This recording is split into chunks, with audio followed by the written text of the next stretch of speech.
Welcome everyone. This is the second part of the menstrual moon cycle presentation. And this is a little bit about how you can sync your menstrual cycle with that of the moon cycle. That is, if you have a bleeding time of maybe 5 to 6 days and a menstrual cycle of about 28 to 29 days. I'm going to talk a little bit about this association, though, of course, scientifically it has not been proved. But I ask each one of you to plot your own cycle, work with the moon and the energies. And I truly feel, because I have done this while I was menstruating, right now I'm menopausal. But while I was menstruating, I used to plot my cycle, and it really helped me to get a grip on what was my energy level like, what was the energy outside in the earth. And that's how it helped me to connect between me, my body, and that of the moon cycle. So there are certain apps that are available. You can look them up, and they'll tell you the moon phases. They'll also tell you how to sync, to know which part of your cycle you are at. And also at the end of this presentation, there is also a chart which I will share with you that you can use. You can go to the website of that particular company and buy the chart for this year, and that will help you to track your period for the year along with the cycles of the moon. Yeah. So pay attention to your cycle and your moon cycle. And I would suggest that have a sisterhood together. What we have seen and what I've seen over the years is women who live together in a home or are part of a circle or are part of a group together, who gather together every month or maybe once in 2 months, women who work together, they all menstruate together. It's like somehow the womb cycles are syncing with each other. It's funny, it's weird, but it happens. Yeah. Let's go to this connection of the moon. So this I've taken from a study from the scientist.com, and which is kind of pro connection. They found some connections between the menstrual cycle and the moon cycle. So one of the key findings is the menstrual cycle length is more or less the moon cycle length, about 29.5 days, 29.7 days. That's what they say. And it's known from many studies that animals, and especially marine animals and organisms, they rely on the moon for synchronizing their reproduction. So you see, animals have been doing it for years, and somehow is this wisdom and knowledge still available in our own bodies? Okay. Or have we evolved because we have now become land creatures? So is it that women who are more emotional, that means they contain a lot of the water element in their body, are they able to connect better with the moon cycle? I don't know, but you can try and find out for yourself. Younger women's menses onset synced with the new or full moon of the moon's luminescence cycle of 23.6% of the time. So this is a good, kind of info or a trivia that younger women's cycles were more synced to the moon as compared to older women. Okay, which in her study, they found that it was about 9.5% syncing with the new or the full moon. Now, manic depressive cycles in patients with bipolar disorder has oscillated with the moon's gravitational cycles. And we all know this. Like back home in India, where I was working, I'm a medical doctor, so I used to work in the emergency room, which we call casualty. And the nurses would always brace up during new moon time and full moon time. We call it Purnima for the full moon and Amavasya for the new moon time or the no moon time. And they would say, oh, today we're going to get lots of patients. Either they're going to be accident cases or these alcoholics coming in or all these crazy people going crazy. And I used to wonder, what is this connection with the moon? But somehow their predictions worked, and we used to be full on Purnima nights, that is full moon nights, and new moon nights. So somehow there is that connection also to, to the moon cycles when it comes to any mental disorders. So I also feel that if a woman is a lot mental in her head all the time, it surely will have its effect on her. Synchronization of reproduction with the moon's phase is well documented in cases like in animals like planktons, crabs, fish, and corals. So this is what we see. I told you earlier, also it's about the marine animals. Depends on whether we are marine or we are on land. Okay, so this was the scientist Helfrich Foster, I hope I'm pronouncing it right, and her colleagues. They speculated that synchronization of human reproduction with lunar cycles may have been stronger in ancient times, but exposure to artificial light in modern life has dulled the moon's influence. A recent study found that ovulation occurs on an average 12.4 days before the menses onset. So, if menstruation starts near full moon, the woman's most fertile phase would occur near the new moon because it may have been dangerous to go out at night without moonlight. So, humans stuck in the safety of their shelters who spend this time making babies may have had an evolutionary advantage. So, this is what she feels, okay? Another study found that badgers mated mainly during the darkest moon phases. So when the moon is very dark, there's nothing much to do. So might as well sit at home and make babies. But this is if the ovulation is happening at new moon time. That means the menstruation is happening at full moon time. But if there can also be the opposite, where the menstruation is happening around new moon time, and then the ovulation happens at full moon. So it has been seen that most full moons have an effect on women where ovulation occurs. So in the olden days, it used to be really dark, and that little light from the moon was required for ovulation. So light is required for ovulation. And I feel light somewhere has this capacity to help the eggs to mature. Okay. But what we are getting now is an excess of this light, excess of this energy of the light. And that is causing many, many eggs to mature, but not totally, get released from the ovaries. And that is what is causing the polycystic ovarian syndrome. Too many eggs getting formed and then they turn into, little cysts. So Helfrich also said that women temporarily synchronize their menstrual cycles with luminescence and gravimetric cycles of the moon. This is the study, basically. Okay. So the moon connection, woman's menstrual cycle lines up with the cycle of the moon. Both the lunar cycle and female menstrual cycle about 29.5 days. Maybe that's why we were trying to look at, a connection. And also moon being more like the feminine energy, sun being more like the masculine energy. So both cycles move through four distinct phases with the earthly bodily phases. So if you look at the new moon, it could be connected with the menstrual phase. Okay, a lot of this because world over, like I said, the full moon is associated a lot with the ovulation phase, not the other way around. But we don't know. It works both ways. It works in many ways, which I'm going to show you in the next few slides as well. So new moon is around the menstrual or bleeding phase, the waxing moon, which is the growing moon, the pre-ovulation or the follicular phase, which I mentioned in the earlier class. Full moon is the ovulation phase and the waning moon is the luteal phase. So this kind of helps us connect with also the energy levels in our body. If you see the waxing moon means the moon is growing. So that is the springtime. Full moon, summer. So, your sun, your full moon, which has got the light from the sun, and that kind of is your ovulation phase. Waning is your autumn, and new moon is the winter. All right. So, what affects the menstrual moon connection? What we've seen over the years is medication, a lot of contraceptives. Women are taking hormones right, left, and center. We have hormones in our water table. We have hormones in our chicken, in our meat and fish that we eat. There are hormones in the milk that we are having. There's hormones everywhere. And that is adding up to our body and it's sending all our bodies into a tizzy. Artificial light, we are lit up. There is nothing like you can go to sleep in a very, very dark room. In fact, people are afraid of the dark. I know of so many people who sleep with at least a dim light on, and I used to do that at some point, but I've changed that now. But if I don't draw my dark curtains, I still have lots of light coming from outside because all our buildings are lit up with these big, big fog lights and, kind of so that, everything is lit up. Yeah. Diet, food additives, we know that. Ingredients and cosmetics and cleaning products.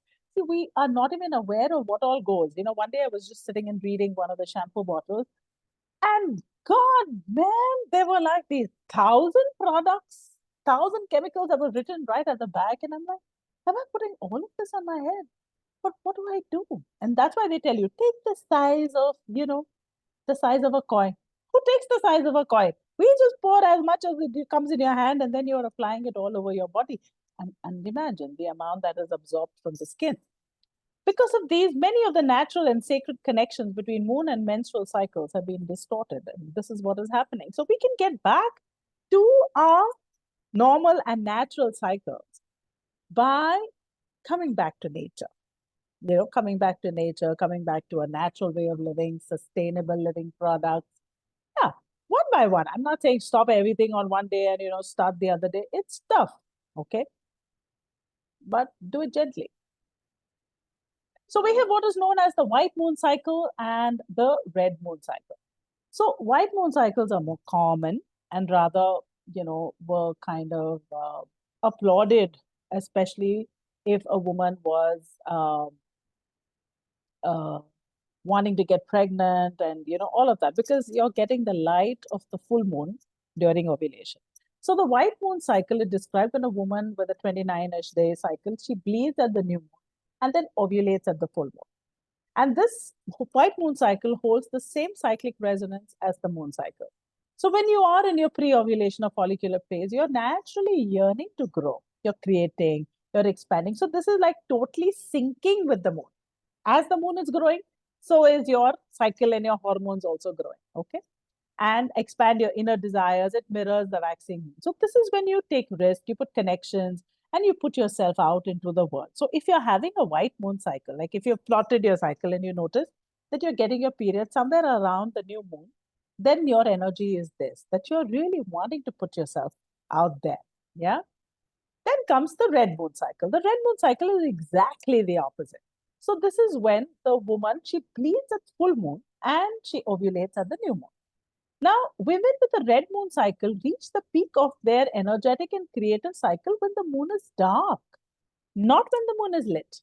Okay, so a dark lunar phase means you have an abundance of energy to focus on your own creative energy. So this is a very inward kind of a cycle where your combination of inner and outer phases, you are then using tools of dreaming, soul flight, shadow work. Okay, so this is kind of give you an idea as to what cycle you're at, and if you are doing self transformation work, where is it heading and which side, and all of that. It's a lot of work. You can go crazy actually. So you need a good womb healer or a womb practitioner to work with you. So again, just to summarize, the white moon cycle is you're bleeding at the new moon. There is pre-ovulation, which is the waxing moon. The full moon is the ovulation phase, and the waning phase is the luteal. Waning moon is the luteal phase. Exact opposite is the red moon cycle, where at the new moon is the ovulation phase, the waxing moon is the luteal phase, full moon, there's the bleeding phase, and the waning moon gives you the pre-ovulation phase. So how do you track, For me, I'm a very visual person. So even though I have it on phone, I would rather track it on paper and pen. So you can take a diary, you can plot your cycle, you can use a red pen for the days of your of your bleeding days, and all the way till your next sacred blood flow. So if your journal already has moon phases in it, excellent. So I'm going to share a chart at the end, which maybe you can download and buy for 2024. What I'm sharing is the 2023 chart. You can go on their website and dua.com. They're doing really phenomenal work when it comes to material on menstrual cycle and all the stuff that you need to kind of plot your cycle. So the key is that after 2 or 3 lunar cycles, you kind of zoom out and you check, oh, what are my patterns? Am I having mostly white moon cycles? Am I having red moon cycles? Or am I having pink and purple? Okay, so even there is something called pink and purple as well, which I'm going to share after this. So very strong full moons and eclipses are also known to cause an effect on the cycle. So sometimes, there's a complete disruption. And if there is like a super moon happening or an eclipse happening, women start menstruating. It goes into a tizzy. So I'm sure, it has happened with me. So I would ask you to check if it's happening with you, you know. let's not go by this that, we need to, of course, I believe in evidence-based medicine and evidence-based knowing. But at the same time, there are some of us who are special, and you can get this information only when you plot your own cycle. And not for anybody else. There's no Dindora peating that we are doing, or we want to go out and tell the world, you know what, that moon and this connects and all. It's for you. It's for you to know what is your energy, how you're going to use it, and where you're going to use it, right? So track your moods, track your physical energy levels, your emotional states. Well, I'm using a very wonderful diary by this Indian creator called Alicia D'Souza. She has this wonderful mood tracker every month. I love it. So I'm doing that in my diary to know what are my moods, like.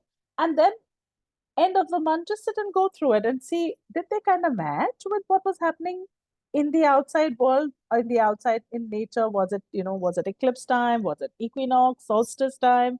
Or was it new moon, full moon time? Just for us to be aware. Because our ancient fellas told us that this is how it works.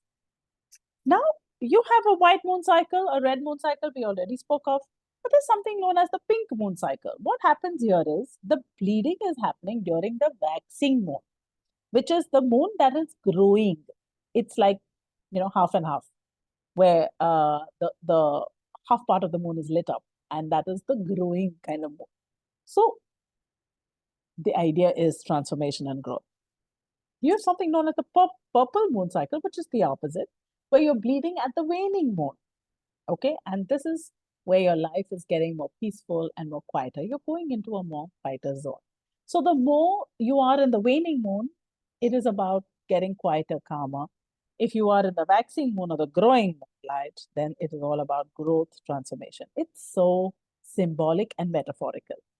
So this was the calendar that I was talking about. This is the menstrual lunar cycle. And if you look at the whole year has been plotted along with the moon phases. Okay, so you have a new moon, you have waxing moon, you have full moon, and you have waning moon. Now, accordingly, when you plot your periods, you will know where you are getting your period. And this is such a wonderful way for you to know that, uh, you have whether you have a white moon cycle, whether you have a red moon cycle, whether it's purple, whether it's pink, it'll really, really help you. So a lot of women ask me, for menopausal women, what is it? So when you learn to sync your cycles with the moon, then as menopausal women, I would suggest it is better to go with the moon cycle. So if today is, the day I'm recording this is a full moon. So today I feel I want to connect with the energy of ovulation, and I want to be in this phase of transformation and growth. So there's something that I'm seeding here, something good, something deep of, of creating a new baby. And that is the presence. So as a menopausal woman, we live the cycle, we become the cycle. Yeah. So yes, menstruation is powerful. Do not be afraid of your chaddis and blood and all of that. Dude, I mean, every woman menstruates, so there is nothing to be shy of. And please, for heaven's sake, stop buying pads which are covered with newspaper and all of that. Remove the shame from menstruation. Yeah, accept it. They are normal. Every woman menstruates. Most women menstruate. Okay, unless there is some really, if what we call they have a, congenital defect or something like that. And a lot of work is being done around menstruation, and that is the beauty of the new age, where everyone is coming and talking about menstruation. I know of those days when I menstruated for the first time. Never had the courage to tell my mother or whatever, because there's so much shame associated with it.